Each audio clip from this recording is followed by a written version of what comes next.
जय हिंद दोस्तों, स्वागत है आप सभी का। आज दिनांक है 30 नवंबर। तो चलिए शुरू करते हैं आज का न्यूज़ एनालिसिस। तो सबसे पहले आज हम देखते हैं न्यूज़ ओवरव्यू। हमारा पहला आर्टिकल है जो दोस्तों हम देखेंगे रोपवे परियोजनाओं के लिए राज्यों में होड़। इसमें हम यहाँ पर रोपवे परियोजना है उससे जुड़े हुए बातों को देखेंगे। और यहाँ पर रोपवे परियोजना जिसके अंदर आती है यहाँ पर, और पर्वतमाला योजना यहाँ पर, इसको हम देखेंगे। पर्वतमाला योजना क्या है, नोडल मंत्रालय के बारे में जानेंगे, महत्व जानेंगे इसका, रोपवे के इसके बारे में, और यहाँ पर इसके लाभ देखने की कोशिश यहाँ पर हम करेंगे।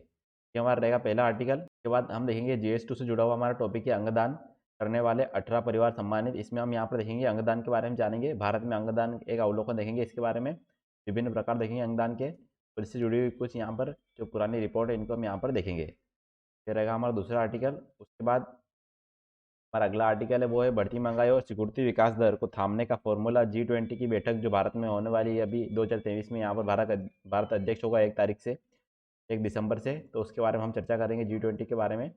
और इसमें हम यहाँ पर देखेंगे G20 के बारे में हमने पहले चर्चा कर रखी है, इसलिए अब यहाँ पर हम देखेंगे जो जो क्राफ्ट यहाँ पर दी गई थी, यानी कि जो उपहार यहाँ पर दिए गए थे, जो शिल्पकला, और यहाँ पर G20 में जो प्रधानमंत्री थे हमारे, उन्होंने इनके विश्व के अनेक नेताओं को यहाँ पर गुजराती और हिमाचल प्रदेश से शिल्प दिए थे, कुछ शिल्प की वस्तुएं, उनको भी हम यहाँ पर देखेंगे, क्योंकि ये यहाँ पर GS पेपर 1 से और प्रीलिम्स के लिए ये महत्वपूर्ण हो जाते हैं और इनसे क्वेश्चन बनने के चांसेस है, क्योंकि G20 भारत अध्यक्षता भी करने वाला है, इसलिए इससे G20 से क्वेश्चन बनने वाले की पूर्ण संभावना यहाँ पर है।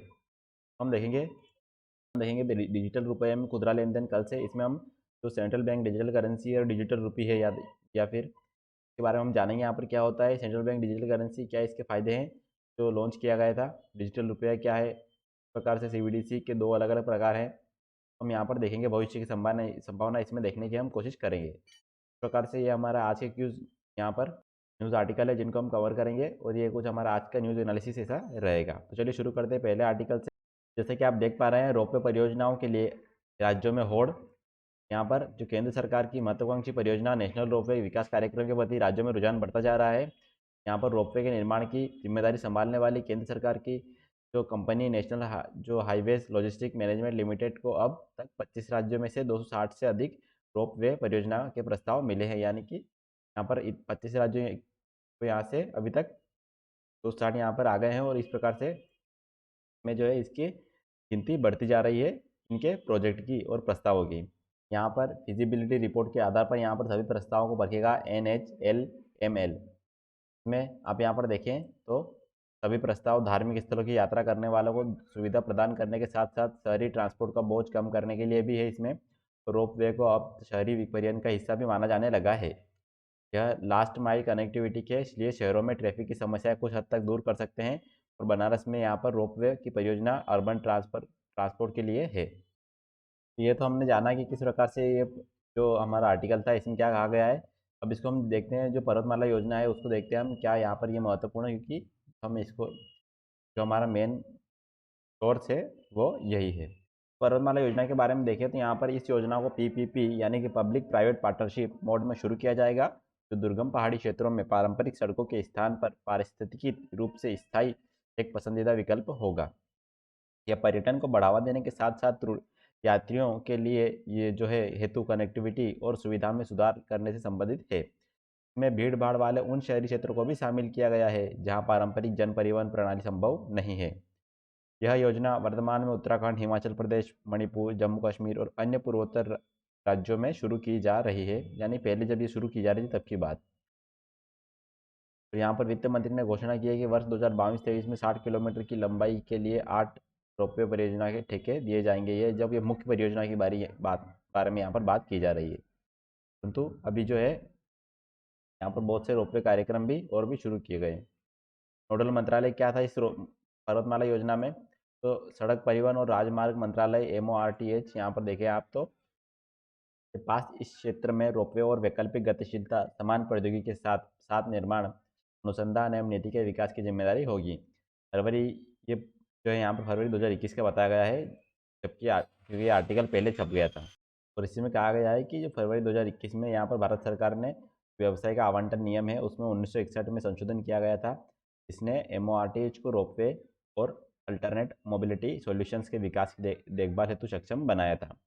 यह कदम एक नियामक व्यवस्था स्थापित कर क्षेत्र को बढ़ावा देगा। MORTH यहाँ पर तक देश भर के राजमार्गों के विकास और सड़क परिवहन क्षेत्र को विनियमित करने हेतु उत्तरदायी रहा है। अब जानते हैं हम इसका महत्व क्या है। तो परिवहन का सबसे किफ़ायती तरीका एक तरीके से ये है, तो यह देखते हुए कि रोपवे परियोजना पहाड़ी इलाकों के सभी सीधी रेखा में बनाई गई है। इससे जो भूमिगत अधिग्रहण की लागत भी कम होती है। इसलिए रोडवेज की तुलना में जो प्रति किलोमीटर निर्माण की अधिक लागत होने के बावजूद रोपवे परियोजनाओं की निर्माण लागत रोडवेज की तुलना में अधिक किफ़ायती हो सकती है। परिवहन का तीव्र तरीका है। परिवहन के हवाई मोड के कारण सड़क मार्ग परियोजनाओं की तुलना में रोपवे काफ़ी फायदेमंद है, क्योंकि पहाड़ी इलाकों में एक सीधी रेखा में रोपवे का निर्माण किया जा सकता है। उसके बाद में पर्यावरण के अनुकूल भी है, क्योंकि इसमें कम धूल उत्सर्जन होता है। संबंधित सामग्री के कंटेनरों को इस तरह के डिज़ाइन किया जा सकता है कि पर्यावरण में किसी की भी तरह की गंदगी से बचा जा सके। पूर्ण कनेक्टिविटी भी है। 3S यहाँ पर एक विशिष्ट प्रकार की केबल कार प्रणाली होती है। यह समकक्ष तकनीकों को अपनाने वाली रोपवे परियोजनाएं प्रति घंटे 6,000 से 8,000 यात्रियों का परिवहन कर सकती है। इस प्रकार से ये बहुत ही यहाँ पर हमने इसके फायदे देखे कि किस प्रकार से हमारे लिए महत्व की यहाँ पर ये योजना हो सकती है। रोपवे के लाभ देखें तो कठिन, चुनौतीपूर्ण और संवेदनशील इलाकों के लिए जो है यहाँ पर आदर्श हो सकती है कि लंबी रोप स्पेन हो सकती है। इस सिस्टम में बिना किसी समस्या के नदियों, इमारतों, गड्ढों या सड़कों जैसी बाधाओं को पार किया जा सकता है। टावरों पर निर्देशित रस्सियां को लगाकर हम यहाँ पर इससे फायदा हो सकता है। जमीन पर कम जगह की आवश्यकता और मनुष्यों का या जानवरों के लिए कोई बाधा नहीं होगी। अर्थव्यवस्था के हिसाब से देखा जाए तो रोपवे में एकल पावर प्लांट और ड्राइव मैकेनिज्म द्वारा संचालित कई केबल कारें शामिल है। तो यह निर्माण और रखरखाव दोनों की लागत को कम करता है। रोपवे में एकल ऑपरेटर के प्रयोग से श्रम लागत कमी आएगी। समतल जमीन पर रोपवे की लागत नैरो गेज रेलमार्गों के प्रतिस्पर्धी है, जबकि पहाड़ों में रोपवे कहीं बेहतर है। यानी कि जो समतल ज़मीन होती है वहाँ पर जो रोपवे का यहाँ पर लागत आती है वो यहाँ पर जो है और नैरो गेज रेल मार्ग के बराबर लगभग पड़ती है, जबकि पहाड़ों में ये उससे कहीं बेहतर है। पहाड़ों में नैरो गेज रेल मार्ग की यहाँ पर जो लागत है वो बहुत ज़्यादा हो जाती है, इसलिए ये यहाँ पर एक बेहतर विकल्प होता है। लचीला भी होता है, क्योंकि विभिन्न सामग्रियों का परिवहन एक रोपवे विभिन्न प्रकार की सामग्री का एक परिवहन साथ में कर सकता है, इसलिए भी यहाँ पर ये लचीला होता है। यहाँ पर बड़ी ढलानों को संभालने की क्षमता भी होती है, क्योंकि रोपवे और केबल वे यहाँ पर केबल क्रेन बड़े ढलानों और ऊंचाई में बड़े अंतर को संभाल सकते हैं। जहाँ किसी सड़क या रेल मार्ग को स्विच बैक या सुरंगों की आवश्यकता होती है, रोपवे सीधे ऊपर और नीचे पोल लाइन पर यात्रा करता है। इंग्लैंड में पुराने क्लिफ रेलवे और पहाड़ों में स्की रिसोर्ट रोपवे इस सुविधा का लाभ उठाते हैं। यहाँ पर फिर उसके ऊपर कम जमीन की जरूरत भी होती है। इसलिए तथ्य यह है कि अंतराल पर केवल सकरे आधार के लंबवत समर्थन की आवश्यकता होती है, यानी कि एक जो परपेंडिकुलर रहता है 90 डिग्री, उसकी यहाँ पर आवश्यकता होती है। और शेष जमीन को मुक्त छोड़कर जो निर्मित क्षेत्रों और उन जगहों पर जहाँ भूमि उपयोग को लेकर तीव्र प्रतिस्पर्धा होती है, रोपवे के निर्माण को संभव बनाया जा सकता है। यानी कि जहाँ भूमि की लागत ज़्यादा है या फिर भूमि की उपलब्धता इतनी नहीं है, तो वहाँ पर जो है इसका जो है फ़ायदा हो सकता है। ये कुछ रोपवे के बारे में हमने जाना। यहाँ पर क्या फ़ायदे हैं, महत्व क्या है प्रोजेक्ट परियोजना का, पर्वतमाला योजना के बारे में हमने यहाँ पर कुछ देखा। तो ये था हमारा आर्टिकल, जो कि इसमें हमने महत्वपूर्ण जानकारी देखी, क्या क्या यहाँ पर पर्वतमाला के फ़ायदे और क्यों महत्वपूर्ण है वो, और लाभ क्या है इसके। अब बढ़ते हैं हमारे अगले आर्टिकल की तरफ। बढ़ते हैं दोस्तों अगले आर्टिकल की तरफ, जो कि अंगदान करने वाले 18 परिवार सम्मानित। यहाँ पर GS2 हेल्थ से जुड़ा हुआ टॉपिक। अखिल भारतीय आयुर्विज्ञान संस्थान एम्स में जो ऑर्गन रिट्रीवल बैंकिंग ऑर्गेनाइजेशन है, यहाँ पर ORBO द्वारा अंगदाताओं को सम्मानित करने के लिए कार्यक्रम का आयोजन किया गया था। प्रोफेसर एम श्रीनिवासन यहाँ पर ने अंगदान को महादान बताते हुए दानवीरों के सौजन्य के निर्णयों और इच्छाशक्ति की सराहना की है। और ऐसे दानवरों की वजह से आज कई लोगों की सांसें चल रही है, ऐसा भी यहाँ पर उन्होंने कहा है। ये था कुछ उसका कॉन्टेक्स्ट। अब बढ़ते हम देखते हैं इस अंगदान को। भारत में अंगदान एक अवलोकन देखते हैं। सबसे पहले जानते हैं हम अंगदान क्या है। तो अंगदान जैविक ऊतक या मानव शरीर के एक अंग का दान है, एक जीवित या मृत व्यक्ति से प्रत्यारोपण की आवश्यकता वाले जीवित प्राप्तकर्ता तक। प्रत्यारोपण क्या होता है, तो एक प्रत्यारोपण एक चिकित्सीय प्रक्रिया है जहां एक व्यक्ति के निष्क्रिय अंग या ऊतक को एक स्वस्थ व्यक्ति द्वारा प्रतिस्थापित किया जाता है। इस प्रकार इसके कार्य को बहाल किया जाता है। अंगदान के विभिन्न प्रकार यहाँ पर तो जीवित दान होता है यहाँ पर अंगदान में। जीवित दान तब होता है जब एक व्यक्ति किसी भी अन्य व्यक्ति को प्रत्यारोपण के लिए एक अंग जो या फिर अंग का हिस्सा दान करता है। अंग या अंग का जैसे किडनी हो गई या फिर अंग का हिस्सा जैसे लीवर का हिस्सा हो गया, यहाँ पर इस प्रकार से यहाँ पर उसको दान करता है। ये जीवित दान में आते हैं। इसके अलावा मृत दान, यहाँ पर मृत शव दान भी होता है, जैसे कि दाता की मृत्यु के समय दिया गया अंग या अंग का हिस्सा, शव का अर्थ है लाश, दाता को ब्रेन डेड घोषित किए जाने के बाद दान किया जाता है। मस्तिष्क की मृत्यु सभी मस्तिष्क कार्यों का कुल और अपरिवर्तनीय नुकसान है, यानी कि यहाँ पर मस्तिष्क सारे कार्य बंद हो जाते हैं उसकी वजह से, ब्रेन डेड से, और फिर यह अपरिवर्तनीय एक तरीके से नुकसान है, इसको फिर से सुधारा नहीं जा सकता है ब्रेन डेड को। ब्रेन डेड व्यक्तियों को वेंटिलेटर यानी कृत्रिम समर्थन पर रखा जाता है ताकि यह सुनिश्चित किया जा सके कि सभी अंग ऑक्सीजन युक्त और स्वस्थ रहें जब तक कि उनकी कटाई नहीं हो जाती। तो इसमें देखा जाए तो कौन से अंग दान किए जा सकते हैं और कब किए जा सकते हैं, तो इसको देखें आप, तो लाइफ सेविंग एंड हीलिंग में आप लंग्स को दान कर सकते हैं। और इसमें देखिए आप तो कॉर्निया, आँखों कॉर्निया को दान करते हैं, टेंडन्स का दान कर सकते हैं, जो हार्ट में वाल्व से रहते हैं उनका दान होता है, हार्ट का दान होता है, लीवर का दान होता है, और इंटेस्टाइन आते रहते हैं उनको दान कर सकते हैं, किडनियों को दान कर सकते हैं, पेनक्रियास को दान कर सकते हैं, वेन्स कर सकते हैं, स्किन कर सकते हैं, बोन्स कर सकते हैं। आप देख सकते हैं यहाँ पर कितनी चीज़ों को दान कर सकते हैं। ऑर्गन्स में आप देख सकते हैं ये सब ऑर्गन्स है, टिश्यू भी है इनमें कुछ, इनको भी आप दान कर सकते हैं। तो इस पिक्चर में आप देखें यहाँ पर, तो इसमें लिखा रहा है कि टिश्यू जो जिसको भी दान किया जा सकता है, तो उसमें टिश्यू में आपकी स्किन दान कर सकते हैं, बोन दान कर सकते हैं, आंखों का कॉर्निया हो सकता है, हार्ट के वाल्व हो सकते हैं, और वेन दान कर सकते हैं। तो आप देखें तो जो कॉर्निया रहते हैं उनका एक सेट यहाँ पर किसी दूसरे व्यक्ति को यहाँ given to 2 people needing side, यानी कि आपका एक व्यक्ति का कॉर्निया यहाँ पर 2 व्यक्तियों को दान किया जा सकता है। और जो हार्ट वाल्व है यहाँ पर वो यूज कर किए जा सकते हैं वाल्व रिप्लेसमेंट सर्जरी में, जो कि बच्चों में आमतौर पर की जाती है। और स्किन ग्राफ्ट का भी यूज़ किया जाता है बर्न विक्टिम, यानी कि किसी व्यक्ति का शरीर जल जाता है तो वहाँ पर भी आपकी स्किन जो दान की जाती है लोगों द्वारा, का उपयोग उन जो जले हुए व्यक्ति रहते हैं वहाँ पर उससे पीड़ित व्यक्तियों के लिए यहाँ पर यूज़ किया जा सकता है। क्या वाला ट्रांसप्लांटेशन देखें तो इसमें टाइम प्रोसेस टेक यहाँ पर हो सकता है, जैसे लंग में देखें अब तो 6 घंटे तक तो दान किया जा सकता है, हार्ट को भी 6 घंटे तक दान किया जा सकता है, लिवर 12 घंटे तक हो सकता है, और पेनक्रियास को 24 घंटे के अंदर 24 घंटे तक दान किया जा सकता है, किडनी को यहाँ पर 48 घंटे तक, आप 48 घंटे के अंदर तक, ये मतलब ये यहाँ पर ये सारे सुरक्षित रहते हैं, यानी कि इतने घंटे के अंदर इनको आप दान कर सकते हैं, इतने घंटों में यहाँ पर ये यूज़ हो सकते हैं। ट्रांसप्लांटेशन में टाइम प्रोसेस इनको लग सकता है। भारत में अंगदान की स्थिति देखें तो खराब अंगदान दर है भारत में बहुत ही, कि स्पेन में प्रति मिलियन 36, क्रोएशिया में 32 प्रति मिलियन, और संयुक्त राज्य अमेरिका में 26 प्रति मिलियन की तुलना में भारत में प्रति मिलियन 26। मांग और आपूर्ति में अंतर, आवश्यक अंग यहाँ पर आप देखें तो गुर्दे हैं जिनकी मांग तो यहाँ पर 21,000 है, और आवश्यक अंग 21,000 है, और अंग उपलब्ध कितने हैं तो 5,000 है। दिल की मांग 5,000 है, उपलब्ध 70 है, जिगर 20,000 है, उपलब्ध 750 है। क्षेत्रीय भिन्नता को देखा जाए तो तमिलनाडु 2015 में 155 दाताओं में अंगदान की संख्या सबसे अधिक है, इसके बाद महाराष्ट्र, केरल, कर्नाटक, तेलंगाना और गुजरात।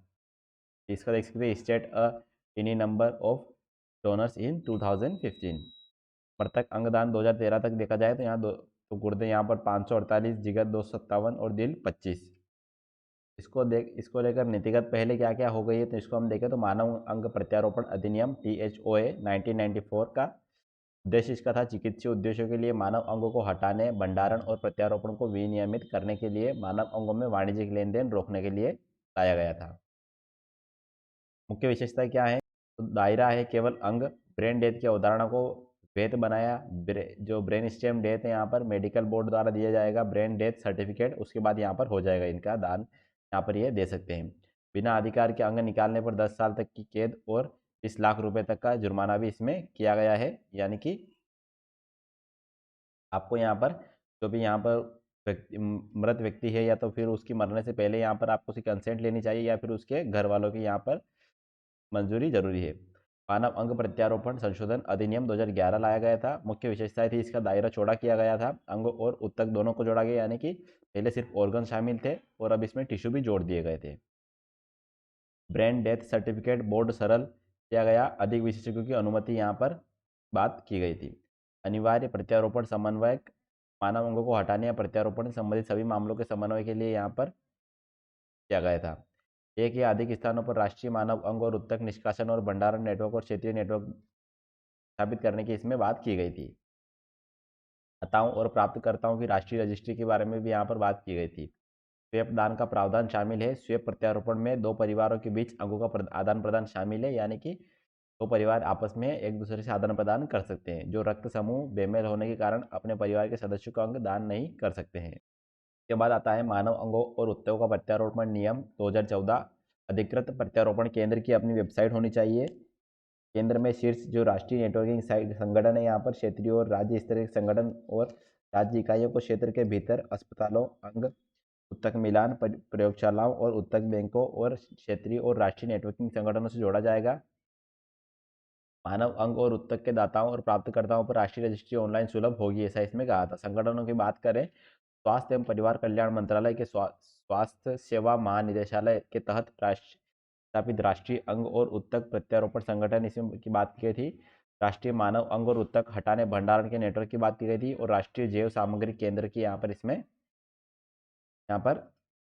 बात है।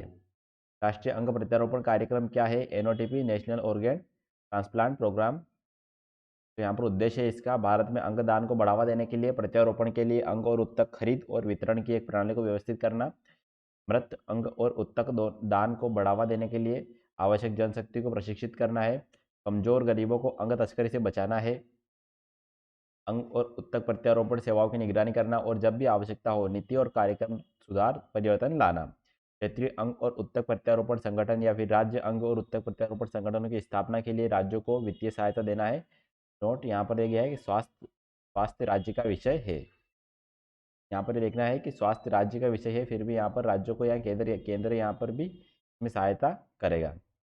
हम जानते हैं ग्रीन कॉरिडोर क्या होता है, आपने अक्सर सुना होगा ग्रीन कॉरिडोर, तो हम इसको देखते हैं। तो ग्रीन कॉरिडोर एक विशेष सड़क मार्ग को संदर्भित करता है जो वांछित अस्पतालों में प्रत्यारोपण के लिए कटे हुए अंगों के परिवहन की सुविधा प्रदान करता है।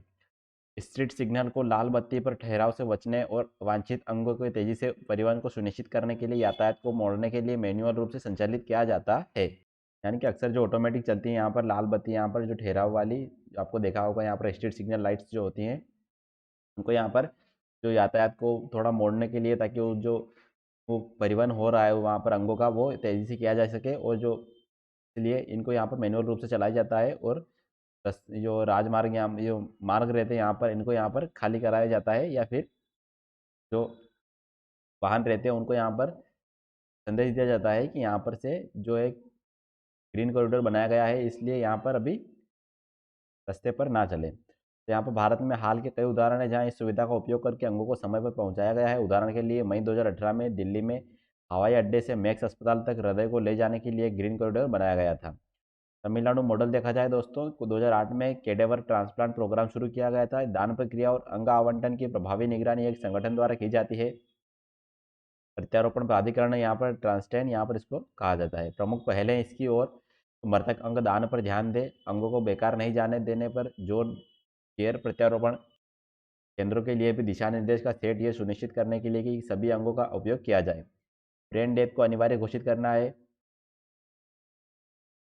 शिक्षण प्रत्यारोपण समन्वय की स्थापना है यहाँ पर, मतलब समन्वय किए जाने की बात है। प्रत्यारोपण दिशा निर्देशों का कार्यान्वयन पर बात में की गई है। प्रमुख पहले केंद्रीकृत प्रतीक्षा सूची बनाई गई है और सरकारी अस्पतालों में मुफ्त प्रत्यारोपण की सुविधा भी यहाँ पर दी गई है।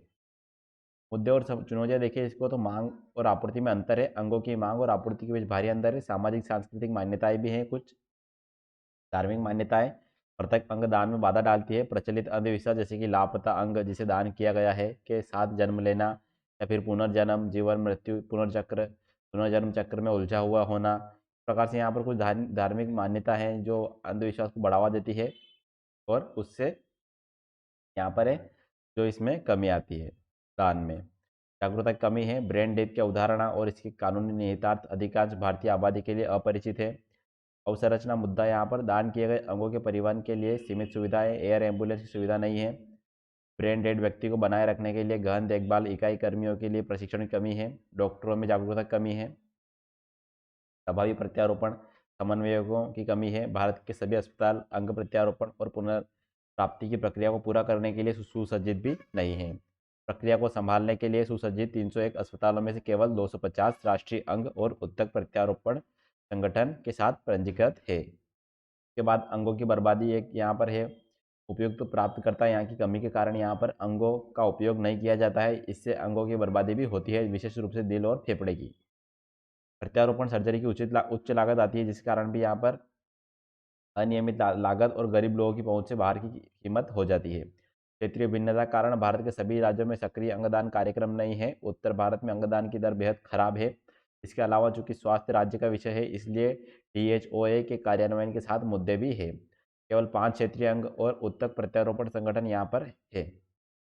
मीडिया द्वारा नकारात्मक प्रचार है, घोटालों की झूठी घोषणा, अंग रैकेट, अंग संग्रह की अनुचित प्रथाओं की खबर जनता के विश्वास को तोड़ती है और अंगदान की पूरी प्रक्रिया में बाधा भी देती है। सर्वश्रेष्ठ अभ्यास यहाँ पर देखा जाए तो स्पेन का है। स्पेन में दुनिया में सबसे अधिक अंगदान कर दर है। राष्ट्रीय प्रत्यारोपण संगठन का निर्माण स्पेन भर में प्रत्यारोपण नीतियों का समन्वय में एक ऑप्ट आउट सिस्टम में अंगदान स्वचालित है जब तक कि इनकार न किया जाए। परिसंचरण मृत्यु, जब परिसंचरण दिल की धड़कन और श्वास बंद हो जाता है। मस्तिष्क की मृत्यु की विपरीत भी एक परिस्थिति है जिसमें दान पर विचार किया जाता है। अंगदान तेज और कुशल है, यह सुनिश्चित करने के लिए उपयुक्त पेशेवरों का पदनाम होना जरूरी है, यानी कि गहन देखभाल डॉक्टरों का। 65 वर्ष से अधिक उम्र के रोगियों में अंगदान पर अधिक जोर, स्पेन में 10%, दाता यहाँ पर 80+ है। आगे का रास्ता देखा जाए तो जन जागरूकता की आवश्यकता है। मृत अंगदान को बढ़ावा देकर अंगों की कमी को कम कर सकते हैं। सार्वजनिक जागरूकता सबसे महत्वपूर्ण कदम है जो मृत अंगदान की बेहतर दरों को जन्म दे सकता है। उदाहरण देखिए तो 2017 में यहाँ पर आंध्र प्रदेश सरकार ने 1 सप्ताह के लिए प्रत्येक शो शुरू करने से पहले पुनर्जन्म यानी कि अंगदान पर 1 मिनट की लघु फिल्म की स्क्रीनिंग शुरू की थी। अवसंरचना देखा जाए, प्रत्यारोपण की केंद्रों की संख्या में वृद्धि की जा सकती है। प्रशिक्षण, प्रत्यारोपण समन्वयक, डॉक्टरों, पैरामेडिकल कर्मियों को प्रशिक्षण दिया जा सकता है। अंगों को परिवहन में सुधार, एयर एम्बुलेंस सेवाओं का विकास किया जा सकता है। उचित भंडारण सुविधाएं, तक बैंकों की व्यवस्थापना करके यहाँ पर इसको खराब होने से बचाया जा सकता है। वित्त में देखा जाए तो वित्त की समस्या को कम करना, प्रत्यारोपण की लागत में कमी, गरीबों के लिए वित्तीय सहायता को उपलब्ध कराया जा सकता है। संगठनात्मक देखा जाए तो अंग वितरण प्रणाली के समन्वय के लिए NTO, NOTTO की भूमिका को मजबूत करना किया जा सकता है। प्रभावी जो केंद्रीकृत अंगदान रजिस्ट्री को भी अच्छा यहाँ पर बनाया जा सकता है और उसमें सुधार करके। विधान में देखा जाए तो ब्रेन डेथ की घोषणा सभी अस्पतालों में अनिवार्य की जा सकती है। केंद्र ने मोटर वाहनों पर कानूनों में संशोधन करने का प्रस्ताव दिया जाए ताकि नए या नवीनीकृत ड्राइविंग लाइसेंस में स्वैच्छिक अंगदान का विकल्प शामिल किया जा सके। केंद्रीय मोटर वाहन नियम 1989 के संशोधन के मसौदे को लागू किया जाना चाहिए, ऐसा इसमें हम कर सकते हैं। इसके अलावा अंग साझा करने के जोनलाइजेशन को सुनिश्चित कर सकते हैं। अंगों के अधिक प्रभावी साझाकरण को सुनिश्चित करने के लिए एक जोनलाइजेशन किया जाना चाहिए, जैसे कि संयुक्त राज्य अमेरिका में ऐसा प्रावधान है। यह अंगों के परिवहन और प्रत्यारोपण में मदद करेगा जिन्हें केवल कम अवधि के लिए संरक्षित किया जा सकता है, जैसे कि दिल। आवंटन की प्रक्रिया अधिक पारदर्शी होनी चाहिए। अंगों के आवंटन की प्रक्रिया को अधिक पारदर्शी बनाया जाना चाहिए। इसे निगरानी और ट्रैक किया जाना चाहिए, जनता के लिए सुलभ बनाया गया। इसके अलावा प्रत्यारोपण के परिणामों को उचित निगरानी की जानी चाहिए। ये सब भी हम इसमें करके जो पारदर्शिता उसको ला सकते हैं। जिम्मेदार को मीडिया होना चाहिए, यानी कि मीडिया को यहाँ पर थोड़ा जिम्मेदारी से कार्य करना चाहिए। घोटालों रैकेटों की घोषणा करने से पहले मीडिया को अधिक जिम्मेदार होना चाहिए। जानकारी प्रकाशित होने से पहले ठीक से जांच की जानी चाहिए और यहाँ पर पूर्ण जानकारी लोगों तक पहुँचाई जानी चाहिए ताकि उनको कोई भ्रामक या फिर यहाँ पर जो बीच में उनकी गलतफहमियाँ ना रहे अंगदान को लेकर। इस प्रकार से यहाँ पर मीडिया अपना काम कर सकता है। सर जो हम कानून बनाकर कुछ यहाँ पर विधान बना सकते हैं, यहाँ पर कानून से संगठनात्मक रूप से हम कुछ कार्य कर सकते हैं, वित्त की मदद कर सकते हैं और अवसंरचना को मजबूत कर सकते हैं। और जो अंगदान है इसको हम लोगों में जन जागरूकता पैदा करके बढ़ावा दे सकते हैं। तो जो हमने यहाँ पर इसके देखे कानून, तो ये यहाँ पर कुछ सरकार द्वारा यहाँ पर पहले की गई थी और राष्ट्रीय स्तर पर, ताकि सभी राज्यों में यहाँ पर जो अंगदान है, अंगदान के लिए यहाँ पर सभी राज्यों में एक रूपता लाई जा सकती है, सामंजस्य बिठाई जा सके। इसलिए हो सके तो इस पर राष्ट्रीय स्तर का कानून भी बनाया जाना चाहिए, जिससे कि यहाँ पर जो समस्याएं आ रही है उनको ख़त्म किया जा सके। तो इसलिए ये कुछ बातें थी जो हमने यहाँ पर देखी अंगदान से जुड़ी हुई। हमने यहाँ पर अंगदान के बारे में जाना, क्या है अंगदान की भारत में स्थिति, और राष्ट्रीय अंग प्रत्यारोपण कार्यक्रम के बारे में देखा है। ये था हमारा इस आर्टिकल से जुड़ा हुआ जो पूरा हमने बेसिक यहाँ पर जो बैकग्राउंड जानने की कोशिश की है। अगर अंगदान और भारत की स्थिति आती तो आप इसको यहाँ से इसमें पूरे डाटा को यहाँ पर कोड कर सकते हैं और इसको लिख सकते हैं। हाल के कुछ नए डाटा भी हैं जो आप इसको देख सकते हैं अंगदान को लेकर। अब हम बढ़ते हैं हमारे अगले आर्टिकल की तरफ। अब हम देखते हैं अगला आर्टिकल जो कि हमारा G20 से जुड़ा हुआ है। तो बढ़ती महंगाई और सिकुड़ती विकास दर को थामने के लिए यहाँ फॉर्मूला की बात की गई है जो भारत देगा, ऐसा इस आर्टिकल में कहा गया है। इसमें हम देखते हैं तो भारत 1 दिसंबर 2022 से दुनिया के आर्थिक इंजन समझे जाने वाले शीर्षस्थ 20 देशों के संगठन G20 का आधिकारिक तौर पर यहाँ पर अध्यक्ष बन जाएगा। दिसंबर 2022 से सितंबर 2023 के बीच भारत के 50 शहरों में G20 के तहत तकरीबन 200 बैठक के आयोजन होगा। के बाद यहाँ पर भारत ने हाल के वर्षों में कई ऐसी उपलब्धि हासिल की है जिन्हें विकासशील व गरीब देशों को साझा किया जा सकता है, जैसे कि डिजिटल लेन देन के मामले में या रिन्यूएबल एनर्जी के मामले में। की बैठक में भारत अपने अनुभव दूसरे देशों से साझा करेगा ताकि दूसरे देश इसका लाभ उठा सके। G20 के अध्यक्ष के तौर पर भारत अपनी जिम्मेदारी निभाने को तैयार। पहली बार 50 शहरों में होगी G20 बैठक का आयोजन, यानी कि इससे पहले यहाँ पर 50 शहरों में नहीं, आज तक इसकी बैठक आयोजित नहीं हुई है। भेंट और उपहारों तक में दिखेगी भारतीय सभ्यता व संस्कृति की छाप। पोंगल, मकर संक्रांति जैसे पर्वों से भी विश्व को कराया जाएगा परिचित। यूक्रेन युद्ध ने खाद्य, उर्वरक और ईंधन की आपूर्ति को काफ़ी प्रभावित किया है। बाली शिखर बैठक में प्रधानमंत्री नरेंद्र मोदी ने यह मुद्दा उठाया था। भारत बतौर अध्यक्ष इस समस्या के समाधान पर काम करेगा। आयोजन स्थलों को दिए जाने वाली, यहाँ पर देखा जाए तो आयोजन स्थलों के चुनाव से लेकर आमंत्रित मेहमानों को दिए जाने वाली भेंट व उपहारों तक पर भारत की सभ्यता व संस्कृति की विशेष छाप दिखाई देगी। हर गांव तक पहुंचेगी ऊर्जा स्वतंत्रता और कार्बन उत्सर्जन कम करने की मुहिम। यहाँ पर 2047 तक जो ऊर्जा स्वतंत्रता हासिल करने एवं 2070 तक कार्बन उत्सर्जन शून्य तक ले जाना लाना शामिल है, लेकिन भारत का जो वर्तमान नियामक और निरीक्षण ढांचा समग्र रूप से इन लक्ष्यों को हासिल कर पाने में सक्षम नहीं है। और यदि भारत इसमें सुधार नहीं लाएगा तो उसे औद्योगिक एवं वित्तीय मोर्चे पर भी बड़ा नुकसान उठाना पड़ सकता है, क्योंकि अब निवेशक भी कहीं निवेश करने से पहले पर्यावरण, सामाजिक एवं शासन के प्रति आश्वस्त होना चाहते हैं। क्योंकि लिए कि यहाँ पर अगर आप देखें तो अगर कोई भी व्यक्ति उस जगह निवेश नहीं करना चाहेगा जहाँ पर समस्याएं हैं, या फिर चाहे पर्यावरण की हो या फिर सामाजिक शासन की समस्या हो, क्योंकि अगर वहाँ निवेश करता है और उसके बाद अगर पर्यावरणीय समस्या आ जाती है या फिर शासनात्मक कुछ शासन से जुड़ी हुई समस्या आ जाती है, सामाजिक समस्या आ जाती है, तो उसका पैसा वहाँ पर बहुत दिनों तक अटक सकता है या फिर डूबने के वहाँ पर जो है उसके चांस बन जाते हैं, जिस कारण से निवेशक भी है वहाँ पर निवेश नहीं करना चाहता है। इसीलिए आप देखेंगे तो यहाँ पर बहुत सारी परियोजनाओं को यहाँ पर सरकार खुद पहले उन पर कार्य कर रही है और उसके बाद निवेशक को उनको वहाँ पर लीज पर दे रही है, जिसके बाद वो वहाँ पर कार्य कर रहे हैं।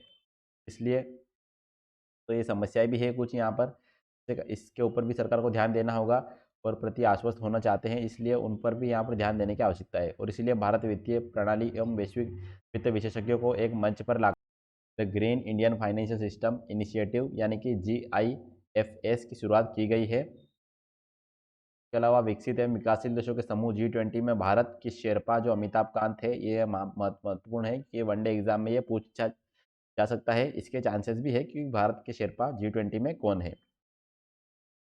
शेरपा क्या होता है यहाँ पर ये आपको पता होगा। अमिताभ कांत ने मंगलवार को कहा कि भारत अन्य देशों के साथ मिलकर डिजिटल सार्वजनिक ढांचे को बढ़ावा देगा ताकि वित्तीय समावेशन एवं सेवा आपूर्ति को बेहतर किया जा सके। तो यहाँ पर और जो पेट्रोलियम मंत्री यहाँ पर हरदीप सिंह पुरी ने भी मंगलवार को कहा कि बेहद सफल अंतर्राष्ट्रीय सौर गठबंधन की तर्ज पर जैव ईंधन पर यह गठबंधन बनाने की योजना भी यहाँ पर भारत की है। ये कुछ बातें थी जो यहाँ पर हो रही है और G20 जो बैठक भारत में होने वाली है उसको लेकर यहाँ पर आप देख सकते हैं लोगों को ले। ये तो दोस्तों हमने देखा आर्टिकल के बारे में क्या इसमें कहा गया है और क्या यहाँ पर हो, यहाँ पर भारत की योजनाएं हैं। पहले हमने G20 पर पहले भी चर्चा कर ली थी। आज हम जो है यहाँ पर G20 नेताओं के उपहारों के बारे में देखते हैं। यहाँ पर प्रधानमंत्री ने अभी G20 शिखर सम्मेलन हुआ था बाली में, उपस्थित विश्व नेताओं गुजरात और हिमाचल प्रदेश की शिल्प की वस्तुएं में उपहार में दी थी। तो ये यहाँ पर चर्चा में बनने वाली है, क्योंकि G20 भारत में हो रहा है और यहाँ से जरूर कोई ना कहीं क्वेश्चन यहाँ पर जरूर बनेंगे G20 को लेकर। इसलिए G20 के यहाँ पर जो दिए गए थे यहाँ पर शिल्प सम्मान, यहाँ पर इनको उपहार के रूप में, इनको भी यहाँ पर हम एक बार देखते हैं। ये हमारे GS पेपर 1 से जुड़ा हुआ है, कला, रूपों, साहित्य और वास्तुकला के प्रमुख पहलू से जुड़ा हुआ है।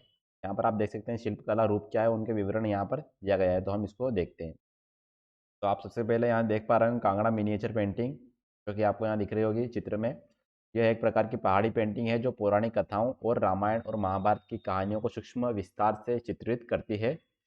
सबसे पहले देखेंगे तो ये कौन सी पेंटिंग है यहाँ पर, जो पहाड़ी पेंटिंग है, जो पौराणिक कथाओं और रामायण और महाभारत की कहानियों को सूक्ष्म विस्तार से चित्रित करती है। इसके अलावा कश्मीरी चित्रकारों को एक परिवार के माध्यम से कला की उत्पत्ति एक छोटे से पहाड़ी क्षेत्र गुलेर में हुई है। पेंटिंग में पीले, लाल और नीले जैसे शुद्ध रंगों का इस्तेमाल किया गया है। चित्रों में आमतौर पर श्रृंगार रस या प्राकृतिक पृष्ठभूमि पर प्रेम का चित्रण किया जाता है। ये महत्वपूर्ण था हो जाता है कि इसमें श्रृंगार रस या फिर प्राकृतिक पृष्ठभूमि पर प्रेम का चित्रण किया जाता है।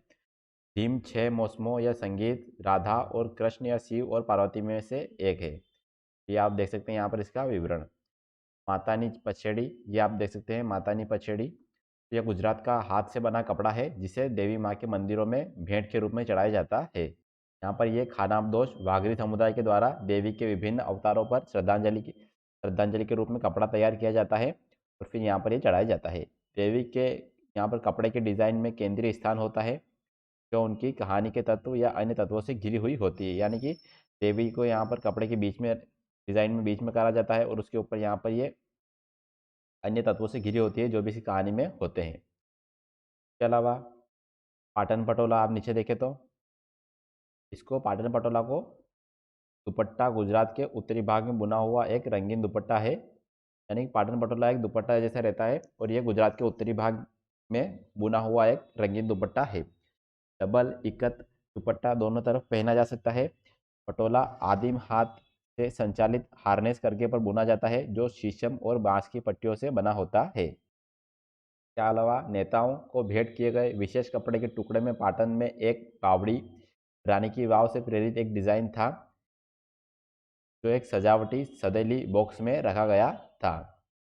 सदेली एक अत्यधिक कुशल लकड़ी का शिल्प है जो मूल रूप से गुजरात के सूरत का है। इसमें सौंदर्य की दृष्टि से आकर्षक डिज़ाइन तैयार करने के लिए लकड़ी की वस्तुओं पर सटीक ज्यामितीय पैटर्न की काटना शामिल होता है। इसके बाद यहाँ पर किन्नौरी शॉल, ये शॉल हिमाचल प्रदेश की किन्नौर जिले की विशेषता है। यह कला क्षेत्र में ऊन कातने और कपड़ा निर्माण की प्राचीन परंपरा से उत्पन्न हुई है। शॉल के डिजाइन मध्य एशिया और तिब्बत के प्रभाव को दर्शाते हैं। शॉल बनाने के लिए बुनाई की एक्स्ट्रा वेट तकनीक का इस्तेमाल किया जाता है। इसके अलावा चांदी का कटोरा, यह शुद्ध चांदी का उपयोग करके बनाया गया एक अनूठा और बारीक ढंग से तैयार किया गया कटोरा है। यह एक शताब्दी पुराना शिल्प है जो गुजरात में सूरत क्षेत्र के पारंपरिक अत्यधिक कुशल धातु कारीगरों द्वारा किया जाता है। इसके अलावा कनाल पीतल का सेट, कनाल 1 मीटर से अधिक लंबी एक बड़ी सीधी पीतल की तुरही होती है जिसे भारतीय हिमालय के कुछ हिस्सों में बजाया जाता है। यानी कि एक वाद्य यंत्र है। यह मंडी और कुल्लू की एक कला है। इसका उपयोग औपचारिक अवसरों पर किया जाता है जैसे कि ग्राम देवताओं की शोभा यात्रा में इसका उपयोग किया जाता है। वाद्य यंत्र की घंटी धतूरे के फूल के समान होती है। सुलेमानी कटोरे कच्छ में बनाए जाते हैं। सुलेमानी एक अर्ध कीमती पत्थर है जो राजपीपला और रतनपुरा की भूमिगत खदानों से नदी तल में प्राप्त होता है। में शिल्प सिंधु घाटी सभ्यता के बाद से कारीगरों की पीढ़ियों से चला आ रहा है और वर्तमान में खंबात के कारीगरों द्वारा इसका अभ्यास भी किया जाता है। और आखिरी में है यहाँ पर पिथौरा पेंटिंग्स। तो आप देख सकते हैं पिथौरा पेंटिंग गुजरात में छोटा उदयपुर के राठवा कारीगरों द्वारा बनाई गई एक आदिवासी लोक कला है। तो इसलिए ये महत्वपूर्ण भी हो जाता है। ये आदिवासी लोक कला यहाँ पर राठवा कारीगरों द्वारा बनाई जाती है और ये चित्र उन गुफा चित्रों से प्रभावित हैं जिन्हें आदिवासी लोग बनाते थे। उनके सामाजिक, सांस्कृतिक और पौराणिक जीवन और मान्यताओं को दर्शाते हैं। वे ऑस्ट्रेलिया के स्वदेशी समुदाय के आदिवासी डॉट चित्रों के समान है। ये महत्वपूर्ण हो जाता है यहाँ पर कि ये किसके समान है, तो ऑस्ट्रेलिया के स्वदेशी समुदाय के आदिवासी डॉट चित्रों के। यहाँ पर हमने देखा ये कि जो जो यहाँ पर उपहार दिए गए थे उनको हमने यहाँ पर एक बार देखा। ये हमने देखा यहाँ पर जो शिल्पकला यहाँ पर दिए गए थे, शिल्पकला गिफ्ट जो यहाँ पर प्रधानमंत्री द्वारा दिए गए थे G20 के सदस्यों को, यहाँ पर नेताओं को, विश्व के नेताओं को। तो अब बढ़ते हम हमारे फिर से आर्टिकल को लेकर। ये था हमारा G20 वाला आर्टिकल, GS2 से जुड़ा हुआ था। बढ़ते हम अगले आर्टिकल की तरफ। तो हमारा अगला आर्टिकल जो वो है GS3 से जुड़ा हुआ। एडिटोरियल में आज इतना कुछ खास नहीं है तो आप इसको रहने दे सकते हैं। हालांकि आप पढ़ना चाहें तो इसको पढ़ सकते हैं। पक्षियों से प्रेम ने दिलाई पहचान, छोटा भी है और इसमें यहाँ पर पूर्णिमा सारस जो यहाँ पर उसकी बात की गई है और जो पूर्णिमा देवी बर्मन है मुख्य रूप से यहाँ पर उनके बारे में बात की गई है जिन्हें हाल ही में यहाँ पर चैंपियंस ऑफ द अर्थ के विजेता के रूप में घोषित किया गया है, जो कि पर्यावरण सम्मान यहाँ पर एक सर्वोच्च पर्यावरण सम्मान के रूप में जाना जाता है संयुक्त राष्ट्र का। इसको आप पढ़ सकते हैं। बर्ड मैन ऑफ इंडिया सालिम अली की भांति पूर्णिमा देवी बर्मन ने अपना जीवन पक्षियों के संरक्षण में समर्पित कर दिया। देखते हैं हमारे इस आर्टिकल को मुख्य जो हम तो आरबीआई मुंबई, दिल्ली, बेंगलुरु और भुवनेश्वर में शुरू करेगा पायलट प्रोजेक्ट। यहाँ पर आरबीआई 1 दिसंबर से खुदरा डिजिटल रुपये का पायलट प्रोजेक्ट शुरू करने जा रहा है। अभी देश के 4 शहरों मुंबई, दिल्ली, बेंगलुरु और भुवनेश्वर से शुरुआत की जा रही है। में खुदरा डिजिटल रुपये से ग्राहक आपस में लेन देन के साथ किसी भी दुकान से खरीदारी भी कर सकेंगे। बजट में सेंट्रल बैंक डिजिटल करेंसी यानी सीबीडीसी या डिजिटल रुपये की घोषणा की गई थी। यहाँ सीबीडीसी और डिजिटल रुपये एक ही है, इसको याद रखिएगा। तो जारी कौन करेगा? तो बैंक जारी करेंगे डिजिटल रुपया जारी करने का काम फिलहाल यहाँ पर SBI, ICICI bank, yes bank और आईडीएफसी फर्स्ट बैंक करेंगे। कागज़ के नोट जैसा ही होगा डिजिटल रुपया। बैंक तो यहाँ पर आप देखेंगे तो बैंक बिल्कुल पेपर के नोट जैसे आकार में डिजिटल रुपया जारी करेंगे। इसे रखने के लिए बैंक ही ग्राहकों को डिजिटल वॉलेट मुहैया कराएंगे। तो यानी कि आपको डिजिटल वॉलेट की यहाँ पर आवश्यकता होगी, जो कि बैंक द्वारा मुहैया कराया जाएगा। हालांकि डिजिटल रुपया रखने पर बैंक की तरफ से कोई ब्याज नहीं दिया जाएगा।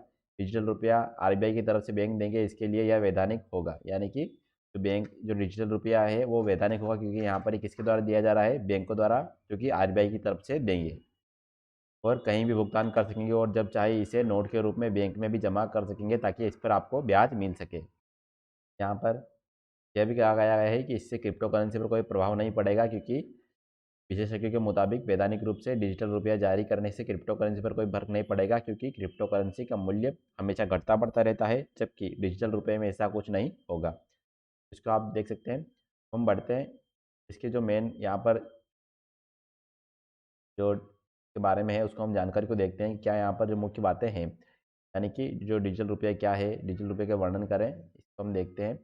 बीडीसी क्या है, इसको हम देखते हैं। हालांकि हमने पहले भी इसको देखा था, परंतु आज इसको हम एक बार फिर से इस पर चर्चा कर लेते हैं। तो देखिए यहाँ पर जीएसटी से जुड़ा हुआ है आर्थिक मुद्दे में डिजिटल मुद्रा से। डिजिटल रुपया देखें तो भारतीय रिजर्व बैंक के अनुसार डिजिटल रुपया थोक खंड में पहला पायलट 1 नवंबर को यहाँ पर शुरू हो गया है। यहाँ पर डिजिटल रुपया रिटेल श्रेणी में भी अभी इसकी शुरू हो गया है। यहाँ पर जो हमने अभी देखी, तो यहाँ पर हमने अभी एक आर्टिकल देखा उससे। इसके अलावा देखते हैं डिजिटल रुपये का वर्णन।